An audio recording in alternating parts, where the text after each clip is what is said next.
Άμα μιλάνε παραφραγοί και αξίδες, θα μας πετάξεις έξω μας. Γιατί δεν μιλάνε, ρε φίλε? Γιατί έχουμε πάρει ακόμη μια φορά και μας έχεις πει άντε γεια. Εντάξει. Τι σου έχω πει? Άντε γεια, είπες. Γιατί, κάτι θα Δεν είπες? ξέρω, δεν ξέρω. Τι θα το ξανακούσεις? Του Σωτήρη του κογητή σου, ο κογητός. Του Σασινόπουλου. Εντάξει, το ξέρεις το Σωτήρη? Ποιος Σωτήρη? Από Βολή, που ήτανε παλιά. Έπαιρνα τηλέφωνο το παιδί εδώ. Τι είπε?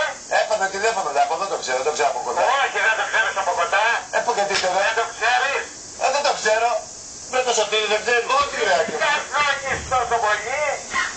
Σοβαρά, ρε Φιλανάκο, δεν το ξέρω, στο ξαναλέω. Δεν το ξέρεις. Όχι. Το πω. Έτσι, πες του. Δεν ξέρω. Θα τραπώ να πω ότι το ξέρω τον άνθρωπο. Από εδώ τον έμαθα. Από πού? Από εδώ. Πώς? Μες στη Βουλή το σύνολο ποιος τον έχει? Ποιο? Ρε ο Σωτήρης αυτός που λες, πήρε μια φορά στην εκπομπή και έτσι έμαθε ένα τον άλλο. Από κοντά δεν το ξέρω τον άνθρωπο. Ακούς τι λέει? Τι λέει, άντε πες.